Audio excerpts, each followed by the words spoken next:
오늘 요한계시록 말씀을 함께 살펴보겠습니다. 요한계시록 6장 1절부터 17절까지 말씀을 함께 크게 읽고 말씀을 상고해 보도록 하겠습니다. 요한계시록 6장 1절입니다. 시작. 내가 보매 어린 양이 7인 중에 하나를 떼시는데 그때 내가 들으니 내 생물 중에 하나가 우레소리같이 말하되 오라 하기로 이에 내가 보니 흰 말이 있는데 그 탄자가 활을 가졌고 멸류관을 받고 나아가서 이기고 또 이기려고 하더라. 둘째 인을 떼실 때에 내가 들으니 둘째 생물이 말하되 오라 하니 이에 다른 붉은 말이 나오더라.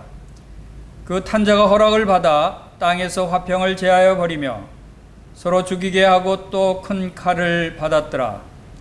셋째 인을 떼실 때에 내가 들으니 셋째 생물이 말하되 오라 하기로 내가 보니 검은 말이 나오는데 그 탄자가 손에 저울을 가졌더라. 내가 네 생물 사이로부터 나는 듯한 음성을 들으니 이르되 한 데나리온의 밀 한 대요 한 데나리온의 보리 석대로다. 또 감람류와 포도주는 해치지 말라 하더라. 넷째 인을 떼실 때에 내가 넷째 생물의 음성을 들으니 말하되 오라 하기로 내가 보매 청황색 말이 나오는데 그 탄자의 이름은 사망이니 음보가 그 뒤를 따르더라. 그들이 땅 4분의 1의 권세를 얻어 검과 흉년과 사망과 땅의 짐승들로서 죽이더라. 다섯째 인을 떼실 때에 내가 보니 하나님의 말씀과 그들이 가진 증거로 말미암아 죽임을 당한 영혼들이 제단 아래에 있어 큰 소리로 불러 이르되 거룩하고 참되신 대주제여 땅에 거하는 자들을 심판하여 우리 피를 갚아주지 아니하시기를 어느 때까지 하시려 하나이까 하니 각각 그들에게 흰 두루마기를 주시며 이르시되 아직 잠시 동안 쉬되 그들의 동무 종들과 형제들도 자기처럼 죽임을 당하여 그 수가 차기까지 하라 하시더라. 내가 보니 여섯째 인을 떼실 때에 큰 지진이 나며 해가 검은 털로 짠 상복같이 검어지고 달은 온통 피같이 되며 하늘의 별들이 무화과 나무가 대풍에 흔들려 서리건 열매가 떨어지는 것 같이 땅에 떨어지며 하늘은 두루마리가 말리는 것 같이 떠나가고 각 산과 섬이 제자리에서 옮겨지매 땅의 임금들과 왕족들과 장군들과 부자들과 강한 자들과 모든 종과 자유인이 굴과 산들의 바위 틈에 숨어 산들과 바위에게 말하되 우리 위에 떨어져 보좌에 앉으신 이의 얼굴에서와 그 어린 양의 진노에서 우리를 가리라. 그들의 진노의 큰 날에 이르렀으니 누가 능히 서리요 하더라. 아멘. 이제 이 요한계시록 6장은 드디어 하나님의 본격적인 심판이 시작되는 장입니다. 심판이 시작되는 장 중에 그 첫 번째 심판인 7봉인 심판에 그 7인을 어린 양 대신 예수 그리스도께서 하나씩 띄시며 이제 7봉인 심판이 시작되는 장면을 우리가 6장에서 보게 됩니다. 요한계시록의 그 전체적인 내용 중에 우리가 지금 1장부터 5장까지 지난번에 살펴봤습니다.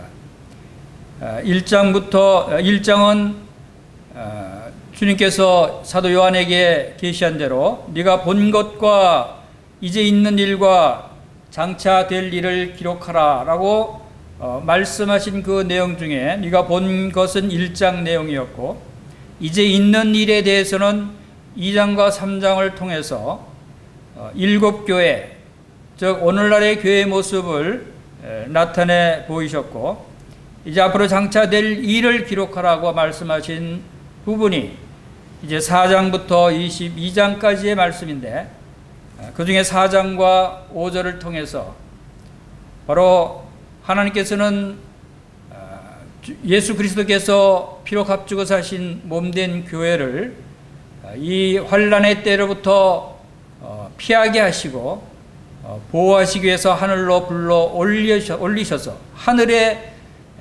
앉아있는 하나님의 보좌 앞에 있는 교회의 모습을 우리가 4장과 5장을 통해서 살펴봤습니다. 바로 이 4장과 5장의 말씀이 이제 하늘문이 열리고 하늘의 지성소에 계시는 영광 가운데 계신 하나님의 보좌 앞에 24 보좌에 앉은 24 장로들의 모습이 교회를 대표하는 교회의 모습이다라고 하는 것을 살펴봤고, 바로 교회는 본격적인 심판이 시작되기 전에 하늘로 들림을 받아서 하나님 보좌 앞에서 하나님의 영광 가운데 하나님께 경배를 드리고 예배를 드리고 찬양을 올려드리는 아름다운 영광스러운 모습을 우리가 4장 5장에서 살펴봤습니다. 그리고 이제 그 장면의 끝에 이제 하나님께서 이 세상을 심판하시기 위해서 7 봉인 중에 7 인을 떼실 어린 양 되신 예수 그리스도를 지정하시고 그리스도께서 이제 7 인을 띠시는 장면이 6장에서 나옵니다. 그래서 6장부터 7 인의 심판과 또 8장부터 7 나팔의 심판이 나오고, 그리고 15장부터는 7 대접의 심판, 이렇게 세 가지 큰 7 심판들을 통해서 하나님께서 7년 대환란 기간 동안 이 땅을 심판하시는 장면이 요한계시록에 기록이 되어 있는 것입니다. 하나님께서 왜 이 땅을 심판하시는가? 하나님은 왜 인류를 심판하셔야 하는가? 이런 부분에 대해서 우리가 생각해 볼 필요가 있습니다. 그리고 하나님의 심판은 언제 일어나는가? 하나님의 심판 시기가 언제일 것인가에 대해서도 매우 궁금한 내용입니다. 심판의 내용이 또 어떤 심판을 하시고 또 심판의 기간은 얼마 동안 심판이 진행될 것인가? 또 심판의 대상은 누구인가? 그리고 그 심판의 결과는 어떤 결과를 낳게 되는가에 대해서도 우리가 이 요한계시록을 통해서 살펴보게 될 것입니다. 이것은 매우 중요한 책이라고 생각이 됩니다. 모든 인류의 운명이 걸려 있고 또 우리 하나님의 구원 부르심을 받은 교회 성도들의 운명 또한 걸려 있는 이 중요한 기간이기 때문에 이 부르심을 받은 주님의 몸된 교회는 어떠한 모습으로 변화되어 있을 것이며 또 믿지 않는 이 세상 불신자들의 모습은 어떤 결과를 초래할 것인가에 대해서 상세하게 분명하게 확실하게 기록한 것이 바로 이 요한계시록 말씀이다 라고 하는 것을 우리가 알 수가 있습니다. 그리고 또한 이 계시록 말씀을 통해서 우리 교회의 위치가 어디에 있으며 교회의 특권이 교회의 소망이 무엇이고 또 이 교회에서 우리 이 세상에서 이 마지막 때 교회가 해야 될 역할에 대해서 말씀하고 있습니다. 그리고 또한 교회가 어떤 자세로 이 마지막 때를 살아가야 하는가에 대해서도 우리에게 많은 교훈을 주고 있는 것이 요한계시록인 것입니다. 그리고 교회뿐만 아니라 또 한 가지 우리가 눈여겨보아야 할 사실이 있습니다. 그것은 요한계시록을 통해서 이스라엘의 운명을 우리가 주의 깊게 살펴볼 수 있다는 것입니다. 성경의 시작부터 기록되어 있는 이스라엘의 모습, 하나님께서 택하신 백성은 이스라엘이 지금은 예수 그리스도를 거부하고 예수 그리스도를 믿지 않고 바로 그들이 아직도 율법 아래 놓여 있는 백성들이지만 그러나 하나님께서는 그들을 끝까지 버리지 아니하시고 구원하실 계획이 있으시다고 하신 것을 많은 성경 말씀을 통해서 기록해 주셨습니다. 그러한 이스라엘이 이제 종말에 가서는 어떻게 될 것인가? 지금 상태로 봐서는 그들이 구원받지 못한 상태입니다.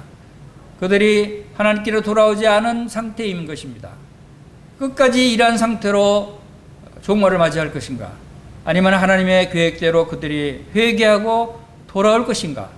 이러한 부분들이 이 요한계시록에 기록되어 있는 것입니다. 그래서 우리는 이 요한계시록을 통해서 이스라엘의 위치와 이스라엘의 역할과 이스라엘의 회복과 소망에 대해서도 살펴보게 될 것입니다.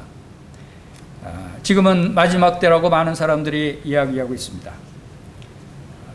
더구나 지금 최근에 작년 12월 말부터 발생한 중국에서 발생한 그 코로나19 팬데믹 사태로 인해서 우리나라뿐만 아니라 전 세계 거의 모든 국가들이 온통 전쟁을 치르듯이 난리를 겪고 있습니다.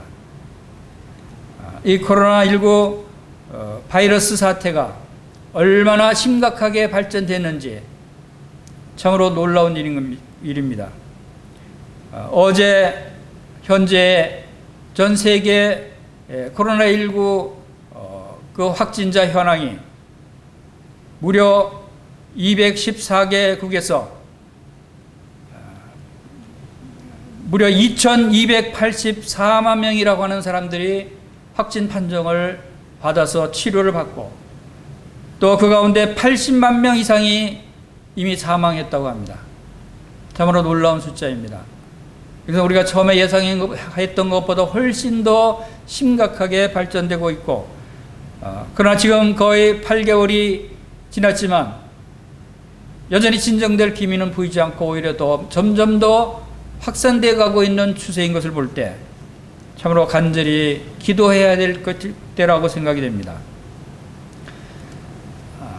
마이크로소프트를 창설한 빌 게이츠라는 사람이 있습니다. 그리고 빌 게이츠는 이 세상에서 가장 돈이 많은 사람 중에 하나일 뿐만 아니라 그 많은 돈으로 자선재단을 만들어서 이제는 그 코로나 바이러스 백신을 개발하는 데 많은 자금을 투자하고 백신 개발에 앞장서는 사람 중에 하나입니다. 가히 이 바이러스에 대해서 오랫동안 연구한 연구진을 데리고 있고 관심을 갖고 또 많은 투자를 하고 있기 때문에 이 분야의 전문가라고 할 수 있을 것입니다. 그 빌 게이츠가 며칠 전에 이야기하기를 이 코로나19 바이러스 사태는 아마 수백만 명이 더 죽은 후에야 끝날 것이다 라고 얘기했습니다. 그리고 그것은 백신이 개발돼서 지금 백신이 개발된다고 해도 대량 생산해서 많은 사람에게 혜택을 주기 위해서는 내년 말쯤 되어야 가능할 것이라고 합니다. 그러한 때가 돼야 진정될 것이라고 하는 어두운 전망을 내놓고 있습니다. 우리는 이러한 사태를 우리는 심각하게 받아들이고 이 일로 인해서 하나님께서 우리에게 주시는 메시지가 무엇인지 우리가 성경에 기록되어 있는 내용들이 어떻게 실질적으로 성취되어 가고 있는가를 살펴보는 것이 매우 중요하다고 생각이 됩니다. 그래서 이 요한계시록을 우리가 공부하는 것은 이제 이러한 것들을 자세히 살펴보고 이제 종말이 가까운 것을 확인할 수 있는 좋은 기회라고 생각이 되는 것입니다. 요한계시록의 구성은 특별히 마지막 심판에 대해서 특별한 그런 구성을 가지고 있는 것을 우리가 살펴볼 수 있습니다. 7이라는 숫자, 7번이라는 숫자, 71이라고 하는 숫자가 이 마지막 심판을 향해서 매우 중요하게 사용되고 있는 것을 발견하게 됩니다. 먼저 2장 3장에서는 7교회라고 하는 7이라는 숫자가 등장하죠. 바로 이 모든 세계 과거, 현재와 미래의 모든 교회를 통틀어서 7이라는 숫자로 표현했다고 생각이 됩니다.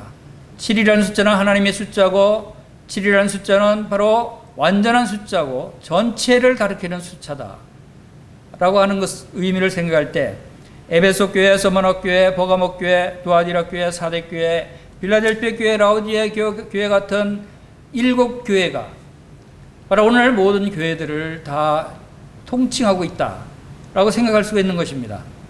그리고 우리 주 예수 그리스도께서 1장과 2장에서 계속해서 7 촛대 사이를 거니시면서 7뼈를 붙들고 계시는 그러한 장면이 바로 이 7교회를 돌보시고 7교회 사자들을 돌보시는 모습이다라고 하는 것을 알 수가 있습니다.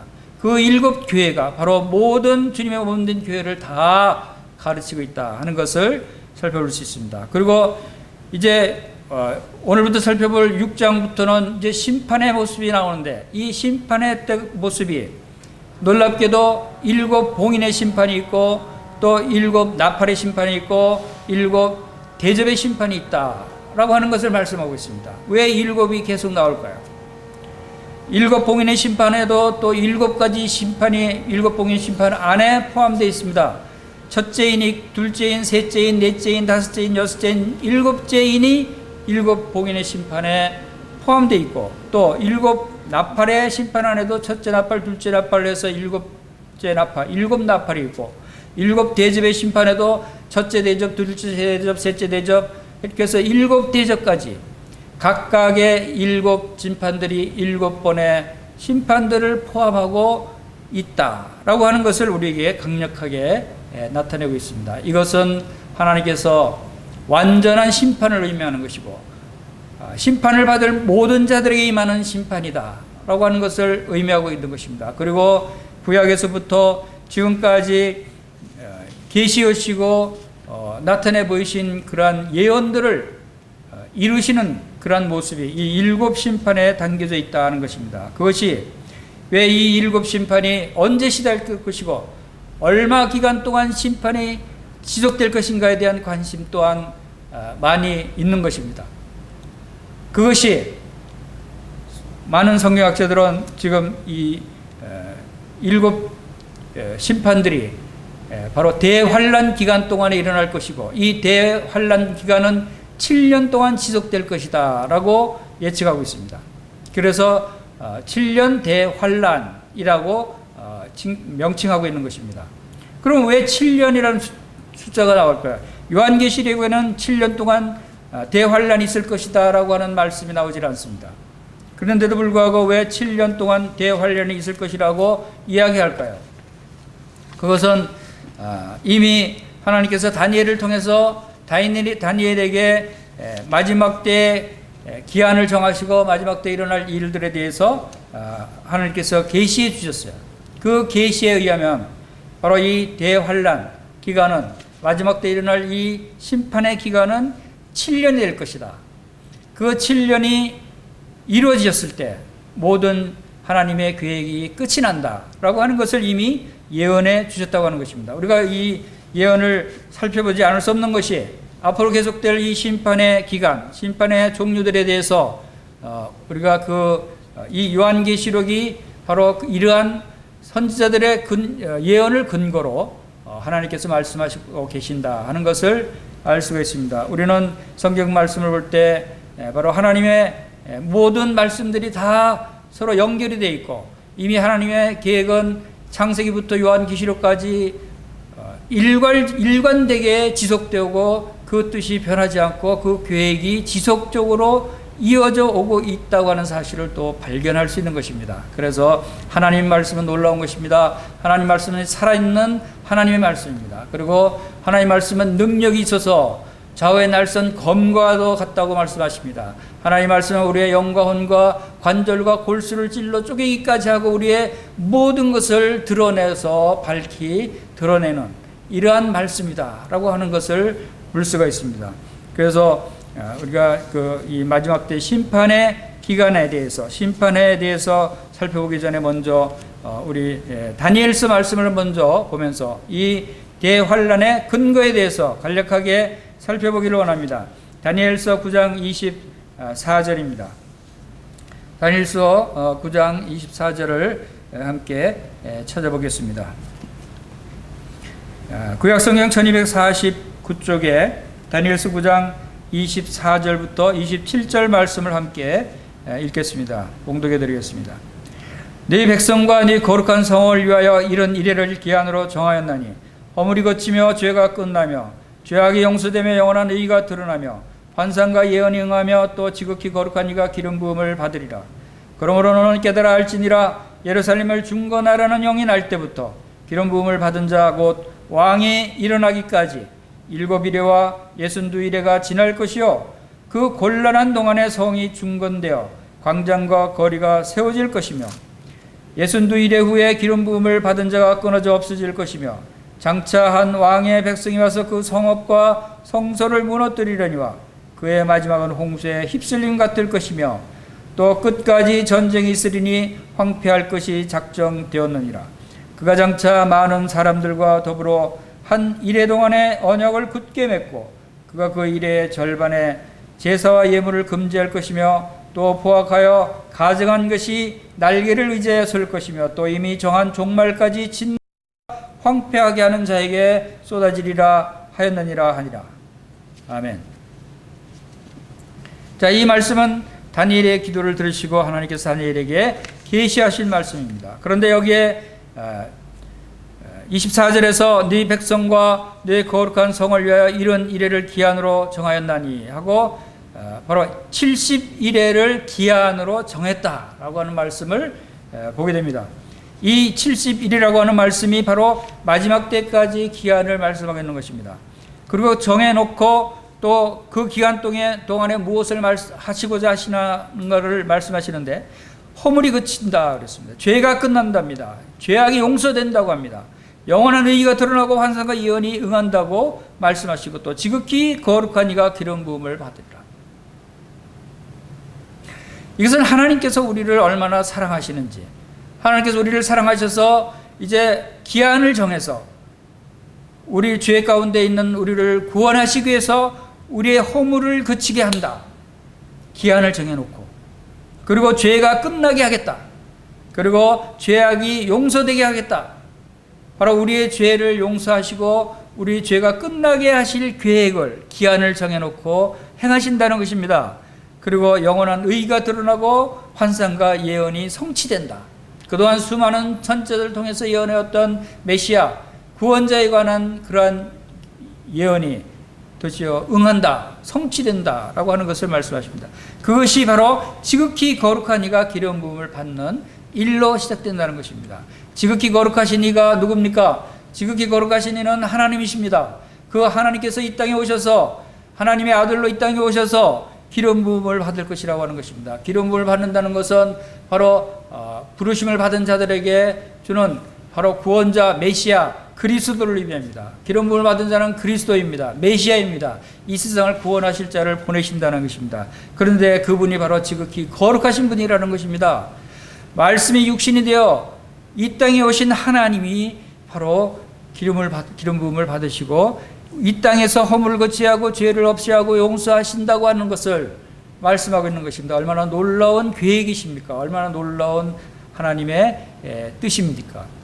이것을 이루시기 위해서 70일이라고 하는 기한을 정하셨는데 그 70일에 25절에서 9장 25절 예루살렘을 중건하라는 영이 날 때부터 기름 부음을 받은 자, 즉 왕이 일어나기까지 예수 그리스도 메시아가 일어나기까지 기간을 7일에와 62일에가 지날 것이다. 즉 예루살렘을 중건하라는 영이 난다고 하는 것은 그때 당시 바사왕 아닥사스다의 그 속패 아닥사스다가 명령한 것이 파괴된 예루살렘 성을 중건하라는 영이 BC 445년에 내려졌어요.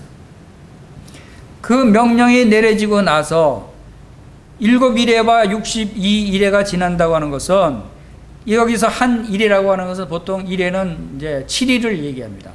그런데 여기서 말하고 있는 한 일에는 7년을 말씀하고 있다는 것을 많은 근거들을 통해서 이야기할 수 있습니다. 그래서 7년이 지나면 77에 49, 49년이 지나고 또 62일이라고 하는 것은 62 곱하기 7년 하면은 바로 434년이 됩니다. 그래서 합치면 483년이 지날 것이다 하는 것입니다. 예수 그리스도 기름 부음 받은 자 왕이 일어나서 끝날 때까지, 그래서 26절에서도 이 62일의 후에 기름 부음 받은 자가 끊어져 없어질 것이며 라고 말씀하셨듯이 예수 그리스도께서 이 땅에 오셔서 예수 그리스도께서 복음을 전하시고 예수 그리스도께서 이 세상 모든 사람들의 죄를 짊어지고 십자가에 죽으심으로 그가 이제 이 세상에서 끊어질 그때까지 기간이 바로 483년이 지난다 하는 것입니다. 이것은 놀랍게도 바로 예수 그리스도께서 죽으신 십자가에 죽으신 그 연도를 정확하게 말씀하시고 있는 것이다 하는 것을 보게 됩니다. 그래서 이건 예수 그리스도께서 죽으신 것이 BC 예수 주님이 33년을 사시고 죽으셔서 BC 33년이라고 우리가 얘기하지만 그러나 실제로 예수님이 이 세상에 탄생하신 것이 그 달력에 태양력에 4, 5년의 착오가 있을 것이다. 4, 5년 전에 태어났을 것이다. 그래서 5년을 더하면은 바로 정확하게 433년이라는 기간이 BC 445년부터 예수님이 십자가에 죽으신 때까지 기간이 딱 떨어집니다. 그리고 그 후에 보면은 다니엘서 9장 26절에 그러고 나서 장차 한 왕의 백성이 와서 그 성읍과 성소를 무너뜨린다라고 말씀하십니다. 이것은 바로 그 성읍과 성소, 예루살렘 성과 성전을 완전히 무너뜨리는 사건이 바로 그 로마의 티투스 장군이 이스라엘을 침공해서 완전히 이스라엘을 멸망시키는, 그리고 성전에 돌 위에 돌 하나가 남지 않도록 완전히 파괴시키는 사건이 일어나는 것을 보면서 이것은 이때 바로 그리스도께서 기름 부음 받은 자가 끊어지고 나서 이 일이 일어났다라고 하는 사실도 우리가 확인할 수 있는 것입니다. 그리고 그 후로 이스라엘은 이 세상에서 사라집니다. 이 지구상에서 이스라엘은 국가가 사라집니다. 그러고 나서 약 1900년 후에 1948년 5월 달에 이 세상에 없던 이스라엘이 건국을 해서 새롭게 다시 이스라엘이 시작돼서 지금의 이스라엘 나라가 생기게 된 것입니다. 자, 이러한 일이 69일이가 지나갔고 이제 나머지 70일이라고 기한을 정하셨는데 한 일회가 남았습니다. 70번째 일회는 바로 이러한 그 이스라엘이 이 지구상에서 없어진 기간을 의미할 수도 있고 또 그 안에 교회의 시대로 우리가 생각할 수가 있는 것입니다. 그래서 마지막 70번째 일에 일어날 일에 대해서 명확하게 말씀하고 있는 것이 다니엘서 9장 27절부터 말씀하고 있는 것입니다. 27절에는 그가 장차 많은 사람들과 더불어 한 일해 동안에 언약을 굳게 맺는다라고 말씀하십니다. 이제 70번째 일회에서 한 일해 동안의 언약을 맺나 7년 조약을 맺는다고 말씀하고 있는 것입니다. 그리고 27절에 이어서 그가 그 일의 절반의 제사와 예물을 금지할 것이며 예루살렘 성전에서 제사를 드리게 허용합니다. 그래서 이제 이 70번째 일회가 성취되기 위해서 또 데살로니가 후서 2장 말씀이 성취되기 위해서 바로 하나님의 성전이 제3성전이라고 하는 성전이 다시 건축이 돼서 이스라엘 땅에 예루살렘에 성전이 세워지게 될 것이라고 보는 것입니다. 그래서 이때 거기서 아마 이스라엘과 이 적그리스도라고 이야기할 수 있는 이 세상 전 세계 통치자가 났을 것입니다. 그 적그리스도와 이제 유대인과의 7년 조약이 맺어지고 그 7년 조약의 절반 3년 반 동안은 하나님을 섬기게 허용하다가 나중에 3년 반 후에는 제사와 예물을 금지하고 이제 종말의 때까지 황폐하게 심판들이 이어진다고 하는 것을 우리가 예측할 수 있는 것입니다. 그리고 다니엘서 12장 11절에 말씀에는 매일 드리는 제사를 폐하며 멸망하게 할 가증한 것을 세울 때부터 1290일을 지낼 것이요. 1290일이 바로 이 3년 반입니다. 7년 조약의 절반에 해당되는 것이죠. 그래서 이러한 마지막 7년 대환란 기간이 해당하는 것이 이 70번째 일회고 그 70번째 일회는 7년이다. 그래서 7년 대환란은 7년 동안 일어날 것이고 그때 하나님께서 이 땅을 심판하시고 바로 데살로니가 후서 2장 4절에서도 그는 대적하는 자라 신이라고 불리는 모든 것과 숭배함을 받는 것에 대항하여 그 위에 자기를 높이고 하나님의 성전에 앉아 자기를 하나님이라 내세우느니라 라고 말씀하신 대로 성전에 앉아서 이 세상을 이제 지배하고 통치하는 내가 하나님이다 라고 하는 그러한 그 본색을 드러내는 일이 일어날 것이다 라고 하는 것을 우리가 보게 됩니다.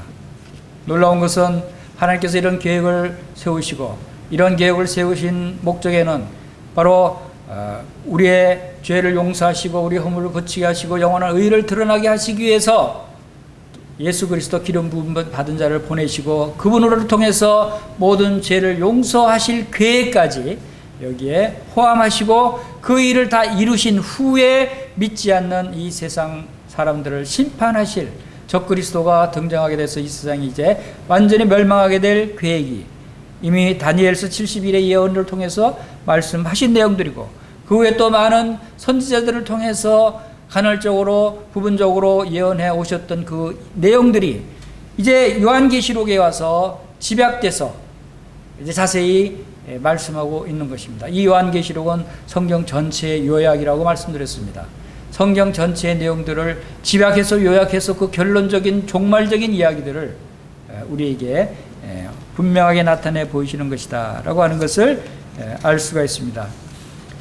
이제 본문으로 들어가서 요한계시록 6장으로 들어가 보겠습니다. 요한계시록 6장에서 이제 7인을 떼시면서 7 심판을 행하시는 주님의 모습과 또 그 7 심판들의 내용에 대해서 살펴보겠습니다. 요한계시록 6장 1절 2절 내가 보면 어린 양이 7인 중에 하나를 떼시는데 그랬어요. 예수 어린 양은 바로 이 7인을 떼실 수 있는 분은 예수님이 유일하신 분이시다 하는 것입니다. 그리고 그 7인 중에 하나를 떼시는데 그때 내가 들으니 네 생물 중에 하나가 우레소리같이 말하되 오라 하기로. 네 생물이라고 하는 것은 이미 4장 5장에서 그 하나님께서 그 보좌 앞의 모습을 보여주신 대로 바로 하늘에 보좌가 있고 하나님이 계시는 그 보좌의 모습은 바로 얼마나 아름답고 찬란한 모습인지 바로 벽옥과 같은 모습이었고 홍보석과 같은 모습이었고 마치 녹보석처럼 보이는 무지개의 찬란한 빛이 비치는 그러한 보좌가 하나님의 보좌였습니다. 그 보좌 앞과 주위에 바로 네 생물이 있는데 네 생물의 모습이 한 생물은 사자의 모습이고 한 생물은 사람의 모습이고 송아지의 모습이고 사람의 모습이고 또 독수리의 모습 이렇게 네 가지 모습을 가진 네 생물들이 하나님의 보좌를 지키고 하나님께 영광을 돌리고 하나님을 찬양하는 그러한 장면을 우리가 볼 수 있었습니다. 그리고 그 옆에 주위에 또 24보좌에 있는데 24보좌에 24장로들이 있고 24장로들이 교회를 대표하는 분들이라고 그랬습니다. 그 교회를 대표하는 분들이 하나님께 영광을 돌리고 찬양하고 금면류관을 하나님께 던져드리는 아름다운 모습을 우리가 볼 수가 있었습니다. 그 중에 그 네 생물 중에 하나가 이제 첫 번째 인을 주님이 떼시니까 그 인의 그 명령대로 시행을 하십니다. 그래서 이 천둥소리 같은 엄청난 번개 우레소리라고 하는 것은 얼마나 사람들이 위압감을 느끼고 두려운 소리입니까? 그러한 소리로 오라 합니다. 누굴 오라 그랬습니까? 흰말을 탄 자가 있습니다. 흰말을 탄 자가 옵니다. 그랬을 때 그 흰말을 탄 자가 활을 가지고 면류관을 갖고 나아가서 이기고 또 이기려고 하더라 라는 모습입니다. 첫 번째 인의 모습을 통해서 이것을 실행하는 흰말을 탄 자가 등장합니다. 흰말을 타고 또 면류관을 받고 이기고 또 이기려고 하더라 이런 내용이 마치 19장에 나오는 예수 그리스도께서 마지막 때 등장하시는 백마 타고 등장하시는 모습과 비슷해서 어떤 사람들은 이분이 바로 예수 그리스도의 모습이다라고 얘기하는 사람도 있습니다. 그러나 그것은 그 잘못된 생각입니다. 예수 그리스도가 인을 떼서 그 인의 명령대로 내 생물이 실행해서 흰말을 탄 자를 불러오는데 예수님이 오겠습니까? 예수님이 내 생물의 명령을 따라서 그렇게 수행할 분이 아니시죠. 그것도 그렇고 또 여기서 이기고 또 이기려고 하더라. 이기려고 막 애를 쓰고 하는 그런 모습을 봅니다. 이것은 예수 그리스도의 모습이 아닙니다. 예수 그리스도는 단번에 승리하시는 분이십니다. 6장과 19장의 흰말 탄 자의 모습을 몇 가지만 비교해봐도 6장은 이름이 없습니다. 그러나 19장은 충신과 진실 또 만왕의 왕 만주의 주라고 하는 이름이 있습니다. 그리고 6장에서는 그 눈이 없는데 19장에서는 불꽃 같은 눈을 가지신 주님의 모습이 있고, 또 복장에서도 피에 적신 옷을 입은 주님의 모습이 19장에 나오고, 또 상급면에서도 많은 왕관들을 받는 모습이 나오고, 또 무기도 여기서는 활만 가졌지 화살이 나오질 않습니다. 그러나 19장의 예수님의 모습에서는 입에서 검이 나오는, 예리한 검이 나온다 그랬습니다. 입에서 예리한 검이 나오는 것은 하나님의 말씀의 검이죠.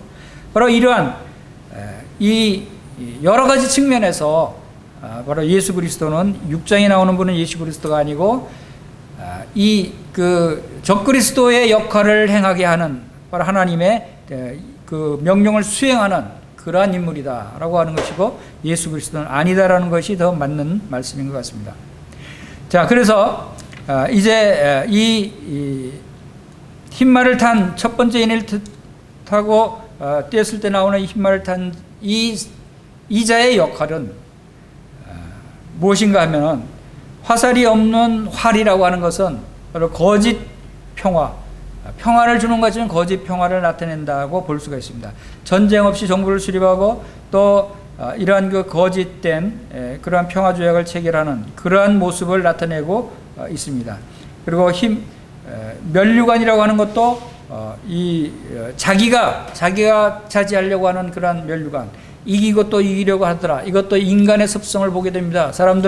많은 사람들이 전쟁을 하면서 끝없이 전쟁을 이기려고 합니다. 한번 전쟁에서 이겼으니까 끝내자는 사람이 거의 없습니다. 알렉산더 대왕이 세계를 제패하는 이유도, 그가 승리해서 한두 나라 차지하면 만족하지 않고 끝없이 모든 나라를 다 차지하고 싶어서 끝없이 정복의 그 의욕을 불태웠고, 징기스칸도 모든 나라를 다 정복하고자 하는 그러한 욕망에 불탔던 사람입니다.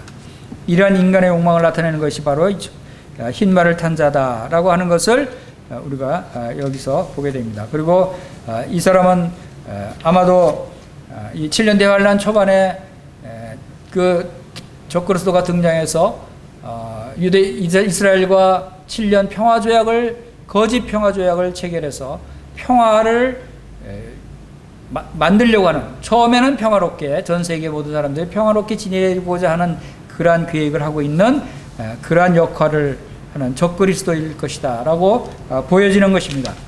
그리고 이제 둘째 인을 봅니다. 둘째 인은 6장 3절에서 4절, 둘째 인을 뗄 때 내가 들으니 둘째 생물이 말하되 오라 하니 이에 다른 붉은 말이 나오더라. 그 탄자가 허락을 받아 땅에서 화평을 제하여버리며 서로 죽이게 하고 또 칼을 받았더라. 자, 이제 둘째 인을 뗄 때 온 그 말 탄자가 붉은 말을 탔습니다. 처음에는 하얀 말을 타고 등장했지만 이제 붉은 말입니다. 자, 붉은 말을 탄 자, 붉다고 하는 것은 우리가 잘 알 수 있는 대로 피 흘리는 모습, 강렬한 모습을 나타내고 있습니다. 그리고 이 붉은 말은 그 화평을 제하여 버린다. 서로 죽이게 하고 또 큰 칼을 받았더라. 즉, 첫 번째 인을 뗐을 때 나오는 흰 말을 탄 자가 화평을 만들었다면, 이제 그 다음에 등장하는 이 붉은 말을 탄 자는 화평을 깨트리는 역할을 하는 것입니다. 아마 그래서 3년 반 지난 후에 등장한다고 생각이 되어집니다. 그래서 첫 번째 등장한 흰 말을 탄 자도 겉으로는 화평을 만들었을지 몰라도 그가 거짓 화평이었다는 것을 우리가 생각할 수 있는 것입니다. 화평을 제하려 버리고 서로 죽이게 하고 또 큰 칼을 받았더라. 칼로 죽이고 그 하는 것은 바로 전쟁을 의미합니다. 그래서 이 붉은 말은 피 흘리는 전쟁을 나타내는 것이고, 전쟁을 통해서 각국이 이제 평화가 깨지고 전쟁이 일어나고 있는 것을 우리가 예상할 수 있습니다. 이 전쟁은 이제 우리도 지금 요즘 냉전 시대가 지금 도래하고 있다고 생각할 정도로 각국이 지금 전쟁 준비에 돌입하고 있는 것을 봅니다.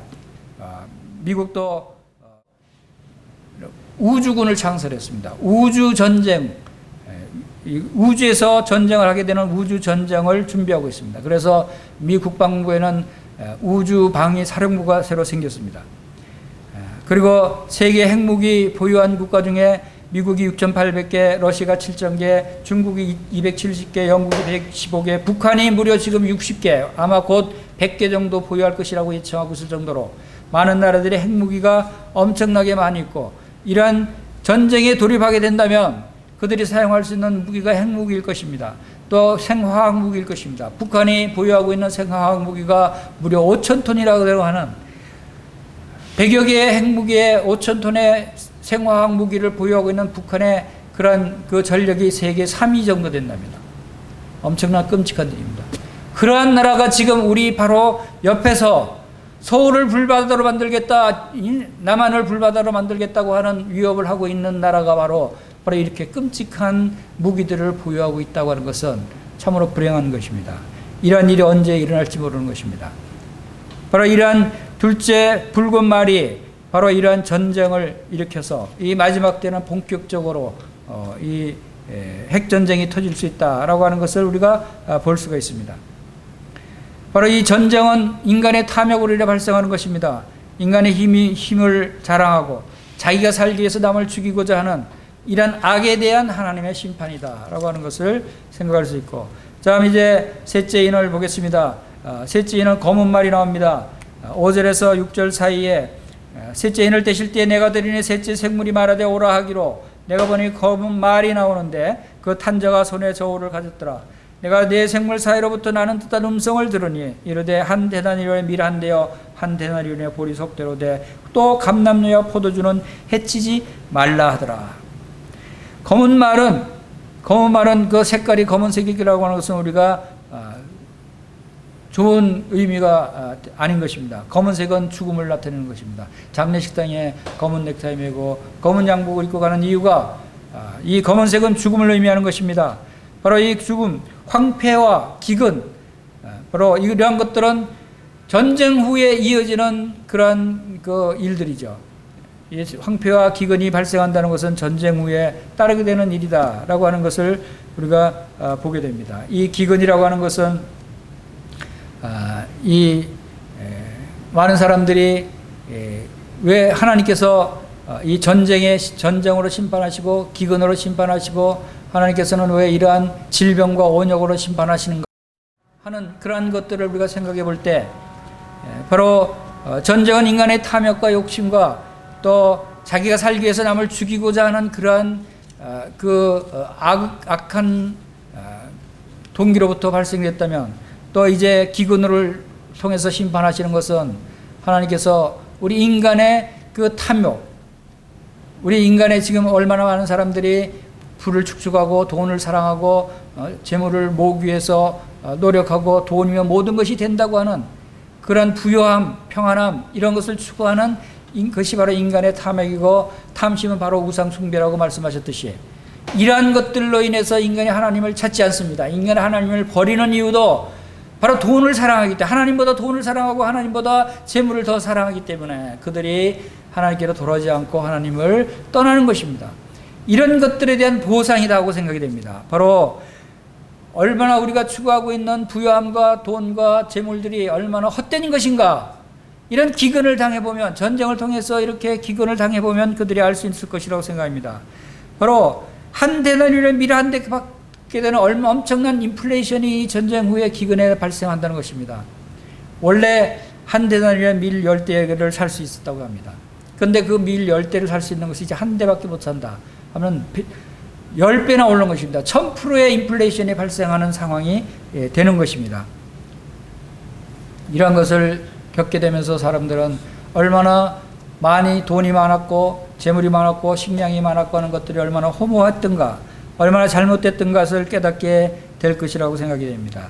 이러한 상황이 이제 7년 대환란 중에도 일어난다고 하는 것입니다. 이제 넷째 인을 보겠습니다.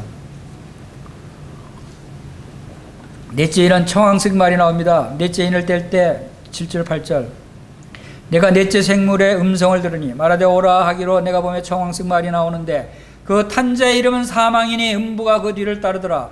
그들이 땅 4분의 1의 권세를 얻어 검과 흑령과 사망과 땅의 짐승들로부터 죽이더라. 청황색 말을 탄 자의 이름이 사망이라고 했습니다. 사망은 죽음입니다. 영원한 죽음을 의미하는 것입니다. 그리고 음부가 그 뒤를 따르더라. 바로 죽음에 이어서 음부에 떨어진다, 지옥에 떨어진다는 것을 의미하는 것입니다. 이 청황색 색깔이라는 것이 바로 이게 으시으시한 색깔 아닙니까? 시체의 색깔입니다. 질병에 온역에 걸려서 죽어가는 썩어져가는 시체의 색깔이 바로 이 청황색의 모습인 것입니다. 하나님께서 심판의 도구로 전쟁과 기근을 사용하시고 또 이제 이 온역, 전염병을 사용하신다고 하십니다. 이 전염병을 사용하신다고 하는 것도 바로 이유가 있습니다. 인간이 얼마나 교만합니까? 인간이 얼마나 자기가 건강하고 건강할 때는 자기가 힘이 있고 모든 것을 다 할 수 있다고 생각할 수 있습니다. 건강할 때는 자기가 다른 사람의 도움 없이 살아갈 수 있다고 생각합니다. 무엇이든지 할 수 있다고 생각합니다. 그러나 여러분, 눈에 보이지도 않는 작은 코로나19 바이러스에 감염이 돼도 쓰러지는 것입니다. 피부 색깔이 변하는 것입니다. 코로나19 바이러스에 걸려서 확진돼서 그 죽어가는 사람의 그 사진을 봤습니다. 어느 의사가 자기의 모습을 사진으로 인터넷에 올리는데 얼굴이 검푸른 색으로 변해갔어요. 검푸른 색으로 변해가면서 죽어가는 모습이었습니다. 이것이 청황색 모습입니다. 하나님이 이런 재앙을 통해서 우리 인간이 얼마나 연약하고 작은 바이러스도 다 이길 수 없는 연약한 존재인 것을 깨닫게 하시는 것입니다. 이 하나님을 믿지 않고 하나님을 떠나고 하나님을 저주하고 멸시하는 사람들의 종말은 바로 이렇게 비참한 것이다 하는 것을 보게 됩니다. 그리고 이러한 사망이 땅의 4분의 1 권세를 줬다. 이것은 땅의 4분의 1의 인구가 죽는다는 것입니다. 수십억의 인구가 이 온역과 질병으로 죽어나가게 되는 것입니다. 지금 이번 코로나19 팬데믹 이 사건으로만 해도 수백만 명이 죽어야 끝이 날 것이라는 예측이 나옵니다. 이것은 예고편입니다. 지금 우리가 일어나고 있는 이상 기온들, 엄청난 홍수가 중국 땅에 내리고 우리나라에도 홍수가 내리죠. 우박이 내리고 태풍이 불어서 휩쓸어가고 지구온난화로 지구의 열기가 점점 올라갑니다. 미국의 데스밸리라고 하는 사막에 얼마 전에 온도가 55도까지 올라갔습니다. 거기에는 그냥 후라이팬을 햇볕에 놓고 있으면 계란 후라이가 된다고 합니다. 점점 뜨거워지고 있고 이러한 이변들이 바로 하나님께서 우리를 심판하시는 것입니다. 이 앞으로 다가올 본격적인 대환란의 심판의 예고편이 징조가 될 수 있다 하는 것을 우리가 알 수 있는 것입니다. 이제 계시록 6장 9절 11절에 보면은 이제 환란 기간 동안에 일어나게 된 순교자들의 모습이 나옵니다. 이 순교자들은 그 환란 기간 동안에 하나님을 믿었던 유대인들의 모습일 것이라고 생각이 됩니다. 그래서 이 유대인들 가운데 이제 예수님을 믿고 회개하고 돌아오게 된 그들이 환란 기간 동안에 적그리스도가 지배하는 이 세상은 하나님의 말씀을 전하거나 하나님을 믿는다고 고백하거나 예수 그리스도를 믿는다고 고백하는 사람들은 다 죽이는 시대입니다. 그때 죽임을 당한 이스라엘 백성들 가운데 휴거되지 못하고 이제 이 땅에 남아서 심판을 겪게 될 과정 중에서 구원받게 된 그러한 성도들은 이제 순교를 당하게 돼서 하늘로 올라가게 되는 것입니다. 그때 하늘에서 하는 말들이 거룩하고 참되신 대주제여 땅에 거하는 자들을 심판하여 우리 피를 갚아주지 아니하시기를 어느 때까지 하시려나이까 하는 신원을 올리는 것을 우리가 보게 됩니다. 그런데 어떤 사람들이 이것은 신약 교회 성도들, 순교자들 중에서도 이럴 수 있지 않느냐라고 얘기합니다. 그러나 이들이 말하는 것은 복수를 해달라고 하는 신원의 기도를 하는 것은 신약교회 성도들의 모습이 아닙니다. 이거는 스데반의 모습처럼 오히려 사랑으로 아버지여 저들이 자기 하는 것을 알지 못하니 저들의 죄를 용서해 주십시오 하는 그러한 모습이 신약교회 성도들의 순교의 모습일 것이다 하는 것이고, 그러나 유대인들의 대환란 동안에 구원받게 되는 유대인들이 순교당할 때는 이러한 모습으로 나타날 것이다. 그것이 유대 구약 성경에 그런 사례들이 있는 것을 우리가 볼 수 있는 것입니다. 그러나 하나님께서는 잠시 동안 쉬어라. 그 수가 차기까지 기다려라 라고 말씀하십니다. 이 수가 이제 7장에 나오는 14만 4천 명의 이스라엘의 구원받은 자의 입맞은 자의 수가 나오게 되는 것입니다. 이제 마지막으로 여섯째 인을 보겠습니다. 여섯째 인은 12절에서 17절까지 말씀인데 이 여섯째 인은 큰 지진과 해가 검게 되고 또 달이 온통 피같이 되고 하늘의 별들이 무화과나무가 태풍에 막 우두두두 떨어지듯이 하늘에 별들이 우두두두 떨어진다고 하는 엄청난 천재지변이 일어나는 것입니다. 그리고 하늘이 말려 날아가고 있는 이러한 천재지변이 일어나고 섬과 섬이 서로 제자리에서 옮겨지고 하는 지진이 일어나고 이러한 천재지변이 일어나는 대재앙이 이제 여섯째 인에 일어난다고 하는 것입니다. 하나님께서 왜 이 엄청난 재앙을 내리시는 것입니까? 그것은 하나님이 바로 창조주시며 우주 만물을 지으신 창조주이기 때문에 너희 인간들이 그렇게 튼튼하고 절대로 영원히 살 것 같은 이 지구가 이렇게 쉽게 흔들리고 움직이고 태양과 달이 변하고 하는 이런 것을 하나님이 마음대로 움직일 수 있고 태양도 없앨 수 있고 달도 피같이 변하게 할 수 있고 하늘의 별들도 땅으로 쏟아 부을 수 있는 전지전능하신 창조주 하나님이시다는 것을 보여주시는 것입니다. 우리 인간은 여기서 하나님은 진짜 창조주이심을 깨달아야 하는 것입니다. 이러한 심판을 통해서 그것을 알지 못했던 자들이 그것을 당하는 것입니다. 그것을 이러한 놀라운 심판들이 일어난다고 하는 것을 우리가 볼 때 얼마나 하나님께 감사하게 됩니까? 하나님께서 우리를 사랑하시고 우리를 그 이 심판, 이 대환란 전에 죽었던 자들이 부활되고 살아있는 자들도 휴거돼서 하나님 보좌 우편으로 들림을 받아서 올라간다는 것입니다. 이러한 대환란을 하나님께서 우리를 피하게 하신다는 것입니다. 얼마나 감사한 일입니까? 계시록 1장 5절 6절에서도 우리를 사랑하사 그의 피로 우리 죄에서 우리를 해방하시고 그의 아버지 하나님을 위하여 우리를 나라와 제사장으로 삼으신 그에게 어린 양 예수께 영광을 올려드립니다.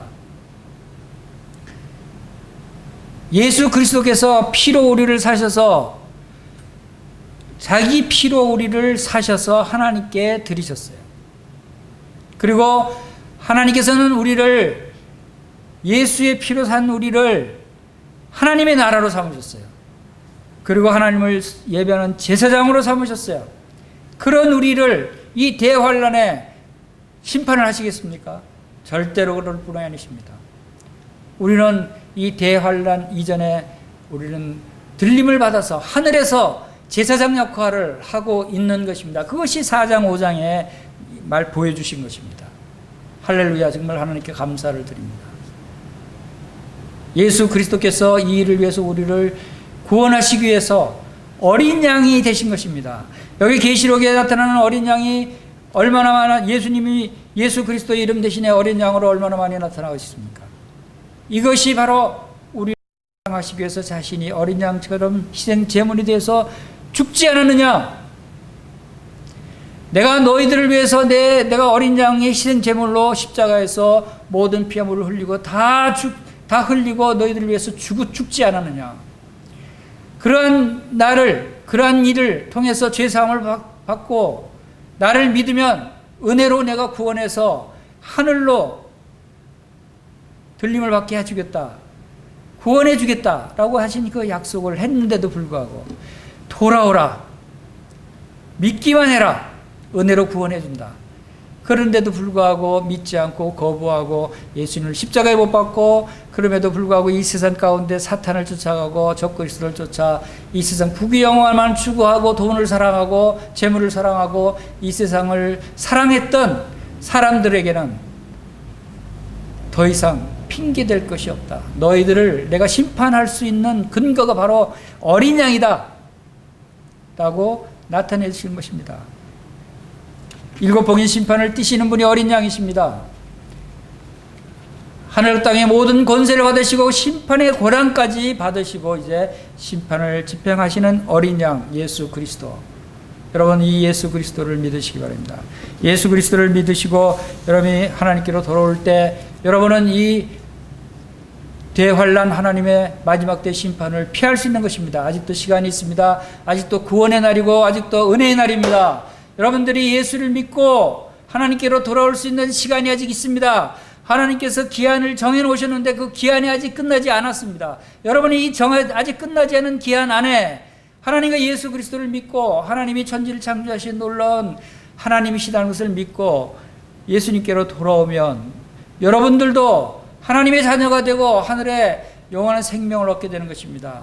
심판을 당하지 않고 하늘로 들림을 받아서 하나님 보좌의 영광 가운데다가 하나님을 영원토록 찬양할 수 있게 되는 것입니다.